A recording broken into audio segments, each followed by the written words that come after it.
Okay तो चलो बात करते हैं लॉन्ग टाइम अवेटेड मूवी के बारे में, द बैटमैन, जो फाइनली सिनेमाघरों में आ चुकी है। इसका नेम अगर तुमने नहीं सुना तो दोस्त तुम इस गोला के नहीं हो, तुमको किसी लीगल साइट से डाउनलोड किया गया होगा। जस्ट किडिंग, मूवी एकदम न्यू है और इसकी रेटिंग्स तो बहुत ज़्यादा वाली हाई जा रही है क्योंकि लिटरली में मूवी बहुत ज़्यादा जहर है। डीसी के जितने बैटमैन फैंस हैं उनको तो ये मूवी पसंद आएगी हर हालत में, क्योंकि मूवी बहुत ज़्यादा डार्क है।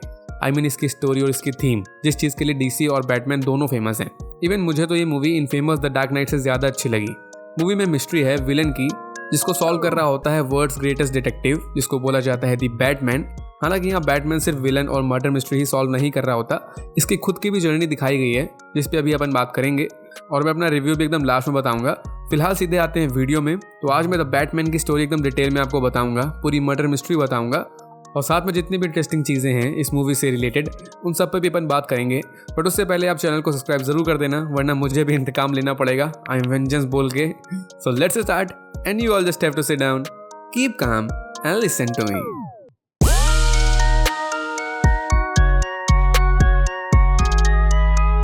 तो ट्रेलर देख के ही सबको पता चल गया था कि ये न्यू वाली बैटमैन इसकी ओल्ड बैटमैन मूवी से इसका कोई लेना देना नहीं है।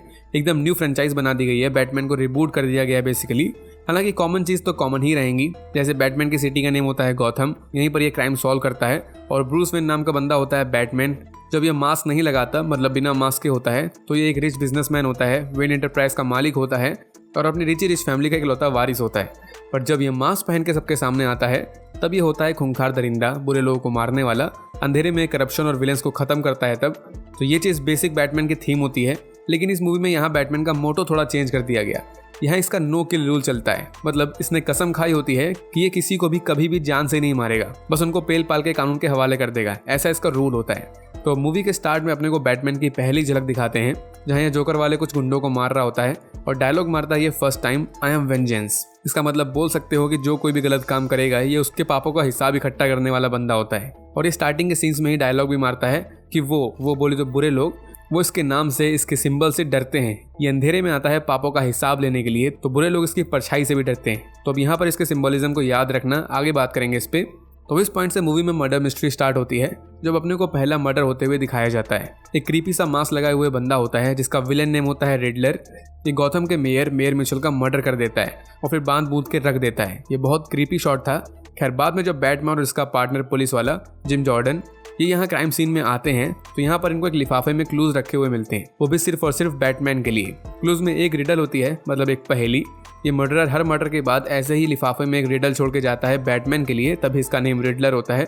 तो पहली रिडल को बैटमैन और जिम सॉल्व कर लेते हैं, तो इनको उसी मेयर की एक थंब ड्राइव की लोकेशन पता चल जाती है, जिस ड्राइव में एक लड़की की फोटोज थी मेयर के साथ। मतलब मेयर का एक सीक्रेट अफेयर चल रहा था उस लड़की के साथ और वो लड़की एक ड्रग बिजनेस में काम करती थी। मतलब यहाँ पर शो हो रहा था कि मेयर जिसका मर्डर हुआ अभी वो कोई भला इंसान नहीं था, करप्ट था।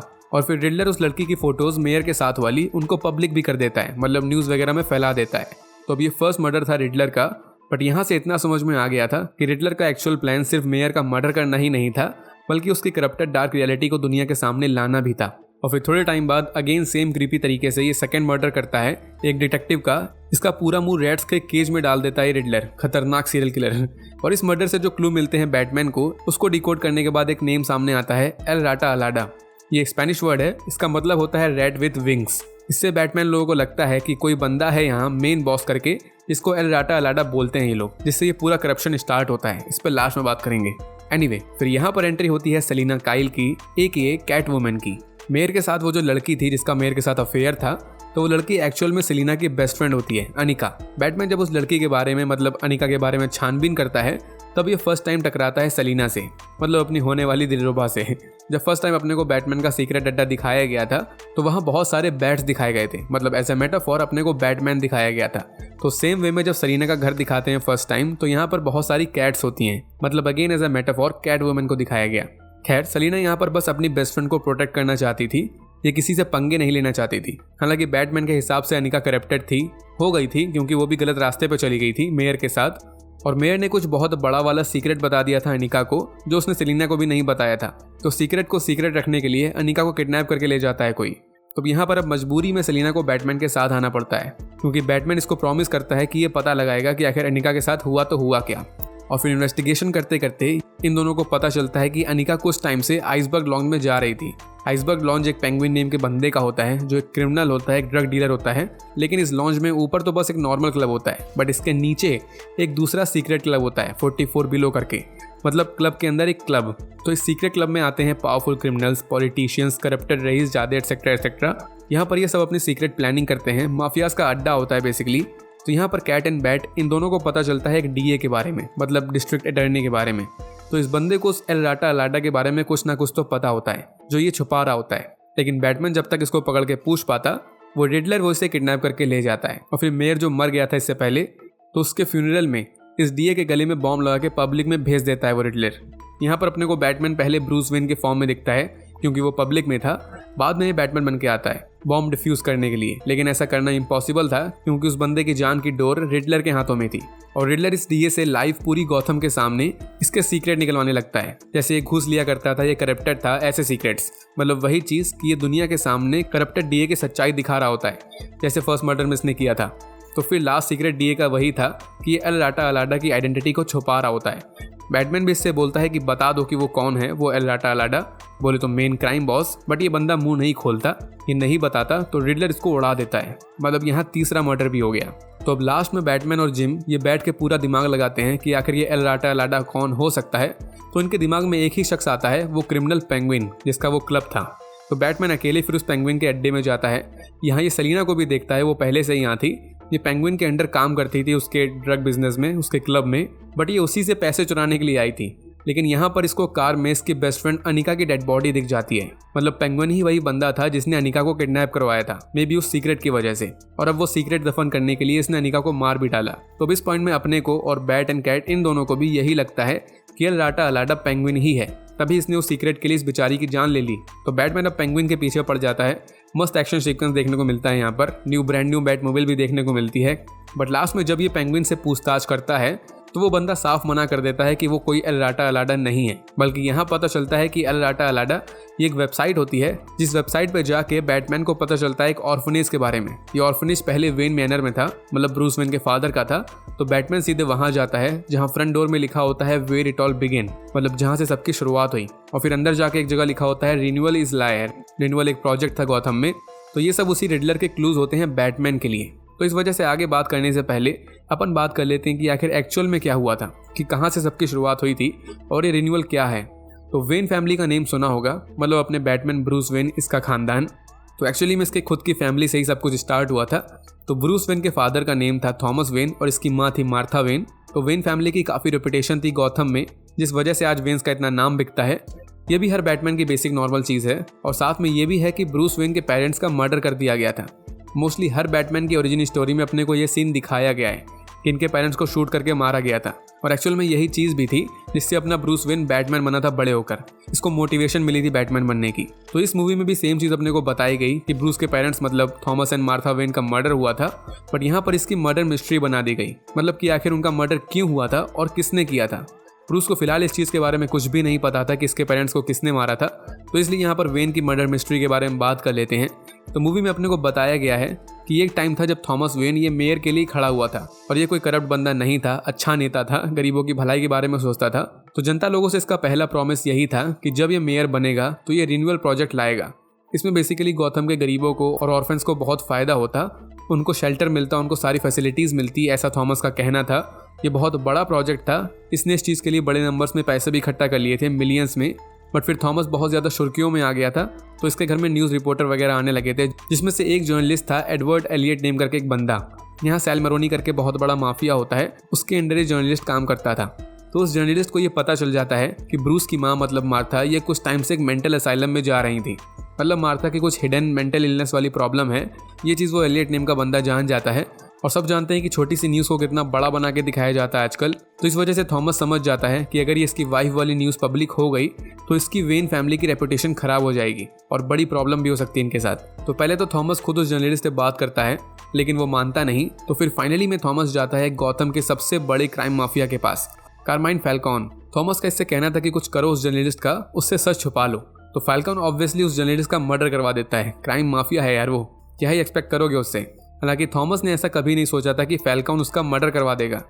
इसके हिसाब से किसी और तरह से जर्नलिस्ट को चुप कराना चाहिए था उसको, बट ऐसा नहीं हुआ। लेकिन अब इसी इवेंट के बाद ही, मतलब जर्नलिस्ट के मर्डर के बाद ही, mysteriously Thomas and Martha Wayne इनका भी मर्डर हो जाता है। थॉमस मेयर बनने वाला ही था, बट उससे पहले ही इसका मर्डर हो गया था। तो एक्चुअली में अपने को इस मूवी में एग्जैक्टली नहीं बताया गया कि आखिर किसने ब्रूस के पेरेंट्स का मर्डर किया था, लेकिन थ्योरीज के अकॉर्डिंग दो लोग हो सकते हैं। पहला तो ऑब्वियसली फैल्कॉन, वो बहुत बड़ा माफिया था गॉथम का, और इसको अगर पॉलिटिकल वे में देखो तो थॉमस नया मेयर बनने वाला था गॉथम का, और एक करप्टेड बंदा नहीं था, सही का ही साथ देता था।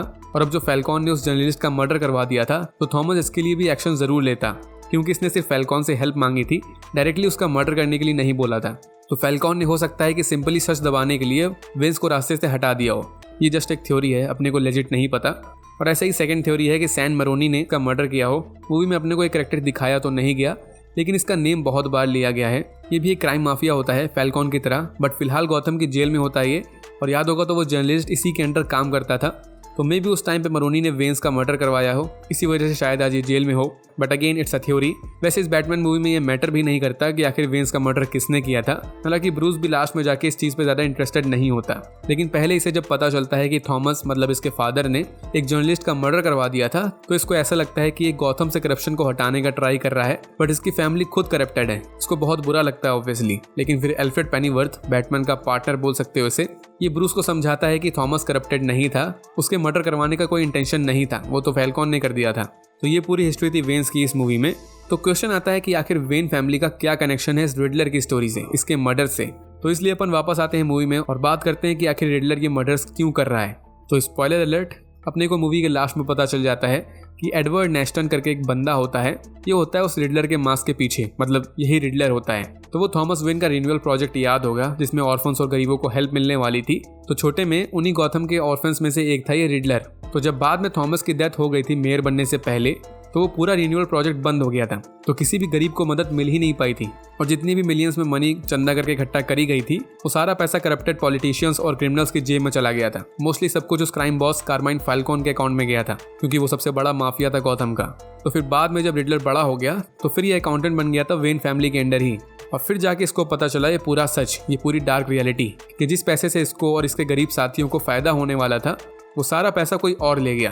तो इस वजह से अब ये एक एक करके उन सभी करप्टेड लोगों से बदला ले रहा होता है। तो बोल सकते हो कि ये साइको किलर तो होता है, बट अगर इसकी नज़र से देखो तो ये सिर्फ जस्टिस कर रहा होता है, करप्शन मिटा रहा होता है, बट गलत तरीके से।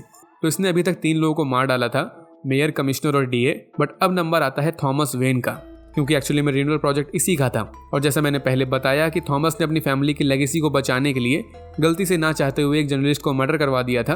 तो ये बात रिडलर को पता चल गई थी, जिस वजह से इसको ऐसा लगने लगा था कि बाकियों की तरह थॉमस वेन भी एक करप्टेड इंसान था।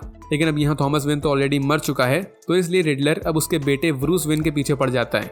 तो इस वजह से उस असाइलम में जब बैटमैन एक ब्रूस वेन पहुंचा था, तो वहाँ इसके फादर के रिन्यूअल वाली क्लिप्स चल रही थी, और यहीं पर ढेर सारे क्लूज थे, जिसको देख के ब्रूस समझ गया था कि रिडलर का नेक्स्ट टारगेट कोई और नहीं बल्कि ये खुद है, मतलब ब्रूस वेन है। और सेम टाइम पे इस साइड वेन टावर में ब्रूस के लिए एक लिफाफा आता है रिडलर की तरफ से, बट ब्रूस घर पे तो था नहीं। तो एल्फ्रेड उस लिफाफे को पिक कर लेता है, जिसमें एक बॉम्ब होता है जो ब्लास्ट हो जाता है। एल्फ्रेड मरता तो नहीं इस चीज से, बट काफी इंजर्ड हो जाता है। तो इस चीज से ब्रूस समझ जाता है कि वो लिफाफा इसी के लिए आया था, मतलब प्रूफ हो जाता है रिडलर अब इसके पीछे पड़ा है। यहाँ पर ब्रूस वेन की कोई गलती नहीं होती, प्लान तो इसके बापू का था। बट रिडलर बाद में बताता है, कन्फेशन देता है कि थॉमस एंड मार्था वेन के मरने के बाद ब्रूस भी ऑर्फन बन गया था, सेम रिडलर की तरह, छोटे में। बट इन दोनों की लाइफ में जमीन आसमान से भी ज्यादा डिफरेंस था। रिडलर बताता है कि जब वेन्स का मर्डर हुआ था, तो फिर पूरा गॉथम वेन्स फैमिली पे फोकस करने लगा था। सबको सिर्फ ब्रूस वेन की चिंता थी, और हर कोई उस रिन्यूअल प्रोजेक्ट के बारे में भूल गया था। मतलब इनडायरेक्टली सभी उन ऑर्फन्स और गरीबों के बारे में भूल गए थे। और जहां इसको, मतलब रिडलर को, एक ही रूम में 30 बच्चों के साथ रहना पड़ता था, कुछ बच्चे तो विंटर्स में ठंडी की वजह से मर भी जाते थे, तो वहीं अदर साइड में ब्रूस वेन, इसका पूरा मेंशन था, पूरी बिल्डिंग थी, हर तरह की फैसिलिटीज थी, खानदानी पैसा। तो इस वजह से रिडलर थॉमस वेन का बदला ब्रूस से लेना चाहता था। हालांकि उसको क्या, किसी को नहीं पता था कि ब्रूस वेन ही बैटमैन है। इससे पंगा लेना भारी पड़ सकता है किसी को भी। लेकिन अब यहीं पर इसी पॉइंट में एक मिस्ट्री रिवील होती है कि रिडलर इस गलत रास्ते पे अपनी मर्जी से तो आया था करप्शन मिटाने के लिए, बट इसकी इंस्पिरेशन कोई और नहीं बल्कि बैटमैन खुद था। ये बैटमैन को ये बात बताता है। तो ये चीज़ एक्चुअली एकदम रियल होती है। रिडलर को आप दूसरा बैटमैन बोल सकते हो। ये दोनों एकदम एक कॉइन के 2 साइड्स की तरह होते हैं। दोनों का मोटो बिल्कुल सेम होता है, करप्शन मिटाना। दोनों की लाइफ में सबसे बड़े चेंजेस भी सेम इवेंट से आए थे, थॉमस वेन की डेथ से, और दोनों के काम करने के तरीके भी लगभग सेम ही होते हैं। जब बैटमैन को अपने को फर्स्ट टाइम दिखाया गया था तो उसने यही डायलॉग मारा था कि अंधेरे में आता है और बुरे लोग इसकी परछाई से डरते हैं। तो सेम वे में अपने को रिडलर भी दिखाया गया था, ये भी अंधेरे में आता है बैटमैन की तरह और बजा के चला जाता है, मतलब मार के चला जाता है।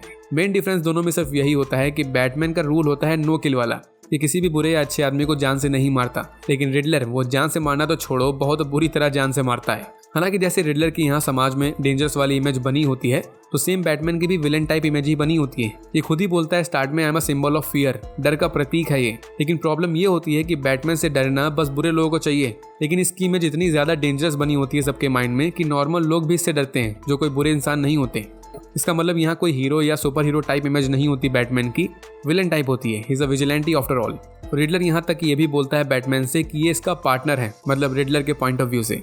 तभी इसी वजह से हमेशा मर्डर के बाद बैटमैन के लिए क्लू छोड़ता है, बस अपनी पार्टनरगिरी दिखाने के लिए। बेसिकली बैटमैन को शो करता है कि मैं भी तुम्हारे ही रास्ते पे चल रहा हूँ। और इस पूरे सिनेरियो का प्रूफ तब मिलता है जब उसी रिडलर की गैंग से एक बंदा ये बैटमैन के सामने सेम उसी का डायलॉग मारता है, आई एम वेंजेंस, मैं इंतकाम हूँ, जो बैटमैन ने स्टार्ट में बोला था। तो इस सिंपल से डायलॉग से अपन समझ जाते हैं कि विलन और हीरो ये दोनों एक ही थाली के चट्टे बट्टे हैं, बस एक्चुअल में दोनों एक दूसरे को जानते नहीं है, काम लेकिन दोनों के एक ही होते हैं। अब यहाँ क्वेश्चन आता है कि आखिर वो एल राटा अलाडा एक्चुअल में है कौन और वो स्टोरी में इतना इंपॉर्टेंट क्यों है। तो एल राटा अलाडा और कोई नहीं बल्कि वो कारमाइन फाल्कॉन ही होता है। वही थॉमस वेन की मिस्ट्री वाला सीन है यहाँ कि इसके मरने के बाद रिन्यूअल प्रोजेक्ट का इतना सारा पैसा कहाँ जाएगा। तो गॉथम में बहुत सारे क्रिमिनल्स थे, करप्टेड लोग थे, जैसे मेयर, मरोनी, कमिश्नर और क्राइम माफिया फैल्कॉन। तो फैल्कॉन ने यहाँ पर बाजी मार ली थी, इसने मौके का फायदा उठाया था और पूरा गॉथम अपनी मुट्ठी में कर लिया था। थॉमस वेन की डेथ के बाद कमिश्नर, मेयर सब इसके अंडर ही आ गए थे और इसी पॉइंट से जहाँ तक पूरी गॉथम सिटी करप्शन में डूब गई थी। लेकिन गॉथम में डायरेक्टली फैल्कॉन को शो नहीं किया जाता एज अ मेन बादशाह, तो यहाँ पर ये होता है, बट इसको बुलाने के लिए एक टर्म यूज किया गया था, एल राटा अलाडा। और हर कोई बंदा जो भी फैल्कॉन के अंडर था वो इसकी आइडेंटिटी को हिडन रखता था। इसी वजह से डीए जिसको रिडलर ने बॉम्ब से उड़ा दिया था, तो उस बंदे ने मरने से पहले भी एल राटा अलाडा का सच दुनिया को नहीं बताया था, जान जाए पर वचन ना जाए। और यहाँ पर वो भी पता चल जाता है कि सेलिना की बेस्ट फ्रेंड अनिका, उसका मर्डर करने का ऑर्डर भी फैल्कॉन ने ही दिया था पेंगुइन को। तो इस वजह से लास्ट में सेलिना और बैटमैन ये दोनों फैल्कॉन को पकड़ने के लिए चले जाते हैं। सेलिना जाती है अपनी बेस्ट फ्रेंड का बदला लेने के लिए और साथ में ट्विस्ट आता है कि सेलिना एक्चुअली में फैल्कॉन की बेटी भी होती है, बट नाजायज। तो इसका गुस्सा तो सीमा पार होता है और बैटमैन जाता है इससे ये पता करने कि क्या इसने सच में इसके पेरेंट्स को मारा था। बट इससे पहले कि ये दोनों कुछ कर पाते, वो रिडलर आके फैल्कॉन को जान से मार के चला जाता है और इसी की मौत के साथ ब्रूस वेन के पेरेंट्स के मर्डर का राज भी चला जाता है। एनीवे, तो अब लास्ट में आता है फाइनल एक्ट, जब बैटमैन और पुलिस वाले ये मिल के रिडलर को पकड़ लेते हैं, इसको हवालात में भी डाल देते हैं। तो अब यहाँ पर रिडलर अपना मास्टर प्लान रिवील करता है। इतने जो भी मर्डर्स हुए थे वो सब तो बस ट्रेलर था, इसके हिसाब से पिक्चर तो अभी शुरू हुई है, क्योंकि इसने पूरे गॉथम में जगह जगह 7 बॉम्ब्स लगा के रखे थे, जिससे सी वॉल्स टूट जाती हैं और समुद्र का पानी अंदर शहर में आने लगता है, मतलब गॉथम में बाढ़ आने लगती है। सोचो, इतना नॉर्मल सा बंदा और इसने पूरे गॉथम की लंका लगा दी होती है, आग वाली नहीं पानी वाली। ये चीज कॉमिक्स के फैंस तुरंत समझ जाएंगे क्योंकि उसी के पन्नों से स्टोरी उठाई गई है। यहाँ रिडलर इस चीज को अपना रियल प्लान बोलता है, क्योंकि वो जो रिन्यूअल प्रोजेक्ट था उसका मोटो ये था कि अब पुराना गॉथम डूबेगा और नया गॉथम बनेगा, करप्शन मिटेगा, गरीबों को उनका हिस्सा मिलेगा। तो रिडलर लिटरली में पूरा गॉथम डुबा देता है। और यहीं तक इसका रियल प्लान नहीं था। एक जगह थी, एक शेल्टर बेसिकली, जहां पर सभी बचे हुए सर्वाइवलिस्ट आके ठहरेंगे। तो यहाँ पर रिडलर के फैंस छुपकर वेट कर रहे थे। एक्चुअली रिडलर का छोटा सा फैन बेस होता है, लगभग 500 लोगों का। इसमें रिडलर के जैसे ही साइको लोग होते हैं। एक्चुअली में ये सभी फैंस ही इसको मोटिवेशन देते थे और मर्डर कैसे करना ये सब बताते थे। और ये सब इसके कट्टर फैंस थे, फेक फैंस नहीं, क्योंकि रिडलर अपनी फाइनल स्ट्रीम में इन सबको इकट्ठा होने के लिए बोलता है उसी शेल्टर में। तो सबके सब जय माता दी करते हुए चले भी आते हैं, हथियार वगैरह लेके आते हैं, क्योंकि इस जगह में न्यू मेयर अपना भाषण देने वाली थी, पुराना वाला तो निपट गया था। तो रिडलर को इस न्यू मेयर को मारना था और साथ में ये लोग ओपन फायर भी करने लगते हैं लोगों पे। लेकिन फाइनली बैटमैन और कैटवुमन यहाँ पर हीरो वाली एंट्री मारते हैं, लोगों को बचाते हैं, रिडलर गैंग से फाइट करते हैं। और यहीं पर वो सीन आता है जब विलन के साइड वाला बंदा बोलता है आई एम वेंजेंस। हालांकि इससे पहले एक सीन दिखाया गया था अपने को, जहाँ पर बैटमैन जब बहुत ज्यादा इंजर्ड हो गया था तो इसने अपनी बॉडी में कुछ इंजेक्ट किया था, कुछ ग्रीन टाइप मटेरियल, और इसके बाद ये एकदम से सुपर एक्टिव हो गया था। ये फर्स्ट टाइम अपने को किसी बैटमैन मूवी में दिखाया गया है कि बैटमैन कुछ इंजेक्ट कर रहा है अपनी बॉडी में, और इसने इस चीज को इस मोमेंट तक छुपा के रखा था, पहले कभी यूज नहीं किया था। मतलब ये जो भी चीज है ये बहुत ज्यादा इंपॉर्टेंट है और साथ में शायद बहुत ज्यादा डेंजरस भी है, क्योंकि बैटमैन इसको इंजेक्ट करने के बाद कुछ सेकंड्स के लिए पागल हो गया था। तो अपने को बताया तो नहीं गया कि ये क्या है, बट कॉमिक्स एंड र्यूमर्स के हिसाब से ये ग्रीन टाइप सब्सटेंस हो सकता है बेन्स वेनम। और अब हर वेनम मार्वल वाला वेनम नहीं होता, ये बेन्स वेनम को कॉमिक्स में मिरेक्लो बोलते हैं। एक आयरन मैन करके बंदा होता है, ये उसको यूज करता था। जिसके बाद इसकी बॉडी में ड्रास्टिक चेंजेस आ जाते थे। तो इस वजह से हो सकता है कि शायद वो सब्सटेंस यही हो। मे भी अपने को मूवी के सेकंड पार्ट में असली रियलिटी पता चले। तो अब लास्ट में होता ये है कि बैटमैन सभी रिडलर की गैंग को मार डालता है, भगा देता है उनको। लेकिन मेन चीज इसके बाद होती है कि बैटमैन यहाँ नॉर्मल लोगों की हेल्प करता है और लोगों के अंदर बैटमैन की इमेज विलेन वाली बनी थी। तो पहले लोग तो इससे डरते हैं बट फाइनली इसके साथ चले जाते हैं और अपने को एक शॉट दिखाते हैं जहाँ बैटमैन अंधेरे में रोशनी करते हुए लोगों को रास्ता दिखाता है, मतलब लोगों की हेल्प करता है। तो अब इस सिंगल शॉट से समझ में आ रहा होता है कि बैटमैन की इमेज यहाँ पर चेंज हो गई है। पहले ये सिंबल था फियर का, डर का, बट अब यहाँ पर यह सिंबल बन गया होता है होप का। क्योंकि हर जगह पानी पानी होता है तो सिर्फ बैटमैन ही इनकी होप होती है, क्योंकि अब फाइनली बैटमैन ने लोगों की जान बचाई होती है, उनकी हेल्प करी होती है। तो अब जाके ये लोगों की नज़रों में हीरो बन गया होता है और साथ में मूवी का हीरो भी। और इसको अब खुद रियलाइज भी होता है कि इसके काम करने के तरीके कितने गलत थे। इसी की वजह से पूरा एक विलेन क्रिएट हो गया जिसने गौथम की लंका लगा दी। ऑब्वियसली बंदे को अपने काम करने के तरीके चेंज करने ही पड़ेंगे और यही रीज़न भी है कि अपने को मूवी में बैटमैन को लगभग हर सीन में दिखाया गया है, बट ब्रूस वेन मतलब मास्क के पीछे वाला बंदा, इसको मूवी में सिर्फ 4 जगह पर दिखाया गया है। एक्चुअली इस मूवी में ब्रूस वेन ये अपनी नॉर्मल बिलियनर लाइफ उतनी नहीं जीता जितना वो यहाँ बैटमैन की लाइफ जी रहा होता है। तो इस वजह से मे भी आने वाले पार्ट्स में अपने को ब्रूस वेन ज़्यादा देखने को मिले, क्योंकि ये भी सच है कि बैटमैन के पास जितनी पावर्स है उतनी ही ब्रूस वेन के पास भी है। जहाँ बैटमैन नहीं जा सकता वहाँ ब्रूस वेन की मनी पावर, उसकी फेस वैल्यू उसको वहाँ पहुँचा सकती है। तो इस साइड गौथम जेल में अपने को रिडलर को दिखाते हैं। ये बंदा हार तो गया होता है बट स्टिल हार के भी नहीं आ रहा होता। पूरी सिटी में बाढ़ जो आ चुकी होती है सिर्फ इसकी बदौलत। लेकिन रिडलर की स्टोरी यहाँ खत्म नहीं होती, क्योंकि इसके बाजू वाले सेल में अपने को एक क्रीपी सा बंदा दिखाया जाता है।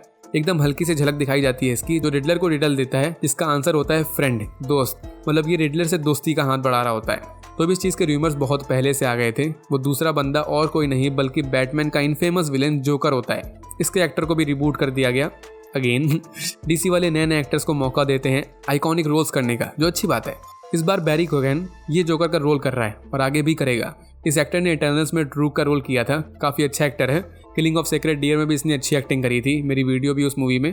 खैर यहाँ पर इसकी जोकर वाली लाफ भी सुनाई गई है और हिंट भी देता है ये क्लाउन वर्ड बोल के कि ये जोकर है। तो इस पॉइंट में ये तो नहीं पता कि जोकर से बैटमैन की फाइट हो चुकी है इस यूनिवर्स में या फिर आगे होगी। ये जेल में होता है और साथ में जोकर फेस के कुछ गुंडे शहर में घूम रहे थे, तो हो सकता है कि ये ऑलरेडी पूरा कांड कर बैठा हो। लेकिन अब ये चीज़ पक्की है कि ये जोकर रिडलर के साथ हाथ मिलाएगा, और अगर सच में ये और रिडलर साथ में आ गए तो फिर तो मजे ही आ जाने हैं। ये चीज़ अपने को आने वाले अपकमिंग पार्ट्स में ही पता चलेगा। तो अब लास्ट में बैटमैन और कैटवुमन, इनकी लव स्टोरी स्टार्ट हो गई थी मूवी में ही, लेकिन अब इन दोनों को अलग अलग रास्ते जाना पड़ता है। कैटवुमन बोलती है बैटमैन को साथ में चलने के लिए, बट ये बंदा मना कर देता है। बैटमैन का घर होता है गौथम, ये अपने माइको को छोड़ के नहीं जाएगा। लेकिन यहाँ सलीना एक जगह का नाम लेती है जहाँ वो जाने वाली होती है, ब्लड हेवन करके। मुझे नहीं पता इसको कैसे प्रोनाउंस करते हैं। ये जगह बहुत फेमस है नाइटविंग को लेके, डीसी का एक कैरेक्टर। तो इस जगह का नेम लेना एक हिंट हो सकती है कि अपने को आने वाले पार्ट्स में नाइटविंग देखने को मिले। हालांकि कॉमिक्स में इस नाइटविंग की स्टोरी रॉबिन से रिलेटेड होती है, बैटमैन का पार्टनर रॉबिन। लेकिन अभी तक तो इस यूनिवर्स में अपने को रॉबिन नहीं दिखाया गया, तो मे भी कुछ और झोल हो यहाँ पर। हालांकि ये चीज़ तो पक्का है कि सेलिना फिलहाल तो अलग जा रही है बैटमैन से, पर फ्यूचर में ये बैटमैन के पास घूम फिर के वापस आ ही जाएगी। इनकी केमिस्ट्री बहुत लंबी है और होपफुली आगे लंबी चलेगी भी, जब तक ये फ्रेंचाइज एंड नहीं होने वाली। तो इस पॉइंट से बोल सकते हो कि मूवी एंड हो जाती है। अपने को ड्राइव करते हुए बैटमैन को दिखाते हैं, इसका बैट सिग्नल जल गया होता है तो इसलिए वापस सिटी में जा रहा होता है। तो फाइनल क्वेश्चन आता है कि आगे क्या। तो दोस्त आगे बहुत कुछ होने वाला है, इसकी मैं गारंटी दे सकता हूँ, क्योंकि बहुत सी चीज़ें ऑलरेडी कंफर्म हो चुकी है इस मूवी के बाद और बहुत से रूमर्स भी आ चुके हैं। सबसे पहले तो अपने को पेंगुइन, जो एक क्रिमिनल कैरेक्टर दिखाया गया था अपने को, तो इसके ऊपर खुद की एक सीरीज आने वाली है जो इस बैटमैन की स्टोरी में आगे स्टार्ट होगी। क्योंकि गौथम का सबसे बड़ा माफिया वो फैल्कॉन, वो तो अब मर चुका है, तो अब कोई ना कोई इसकी जगह लेने के लिए ज़रूर आएगा, मतलब ये पेंगुइन। तो ये इसकी स्टोरी हो सकती है। और इसी के साथ में जीसीपीडी के ऊपर भी सीरीज आएगी, मतलब गौथम सिटी पुलिस डिपार्टमेंट के ऊपर। गौथम ऐसी सिटी है जहाँ पर क्राइम बहुत होते हैं, इसीलिए यहाँ पर बैटमैन है, तो अपने को पुलिस के पॉइंट ऑफ व्यू से भी स्टोरी देखने को मिलेगी शायद। और फिर यहीं पर र्यूमर्स भी आ रहे हैं कि इस मूवी की कैटवुमन, इसके ऊपर भी एक मूवी आएगी फ्यूचर में। ये भी कंफर्म तो नहीं है बट इस पर चर्चा चल रही है फिलहाल। और मूवी में क्रेडिट सीन भी था, जो एक्चुअली बस बैटमैन लवर्स के लिए एक गेम है जिसमें रिवॉर्ड्स भी मिलते हैं। एलाटा वाली वेबसाइट में जाके आपको रिडल खेलने को मिलेगी। लोगों का मानना है कि इसमें भी कुछ हिंट है, बट मेरे हिसाब से इसको बस ऐसे ही डाला गया है फैंस के मजे के लिए। तो यहाँ बात अगर करें फाइनल रिव्यू की, तो भाई मुझे तो ये मूवी बहुत अच्छी लगी, कतई जहर। ये मूवी उनके लिए नहीं है जिनको एक्शन, एडवेंचर या कॉमेडी बहुत ज्यादा पसंद है। ये टिपिकल डीसी फैंस के लिए मूवी है। बिलीव मी, ये वाला बैटमैन जो अपने को दिखाया गया इस मूवी में, ये है असली डीसी का Batman, world's greatest detective. Movie में जिस तरह धीरे धीरे मर्डर्स होते हैं, धीरे धीरे मिस्ट्री रिवील होती है, लिटरली चिल्स आते हैं। और मूवी बहुत ज़्यादा डार्क है, स्टोरी वाइज भी और ब्राइटनेस वाइज भी। मतलब आपको ध्यान दे के देखनी पड़ेगी मूवी, अंधेरा इतना ज़्यादा होता है। और ये मेरे हिसाब से साजिश होती है डायरेक्टर की, ताकि ध्यान देते देते 3 घंटे कब निकल जाए आपको पता नहीं चलेगा, क्योंकि मूवी 3 घंटे की है, अभी तक की सबसे लंबी बैटमैन की मूवी आपको कैसी लगी है मुझे जरूर बताना कॉमेंट्स में, और आपका फेवरेट बैटमैन कौन है अभी तक का ये भी बताना। मुझे सीरियसली ये रॉबर्ट पैटिंसन वाला न्यू बैटमैन बहुत अच्छा लगा, मेरा फेवरेट बैटमैन तो बन ही गया ये, इसका सूट, इसकी एक्टिंग, इसकी बैटमोबाइल, आय हाय। तो वीडियो पसंद आई हो तो लाइक एंड शेयर कर देना, चैनल को सब्सक्राइब कर देना ऐसे ही और वीडियोस के लिए। तो मिलते हैं नेक्स्ट वीडियो में, तब तक के लिए stay tuned and bye bye.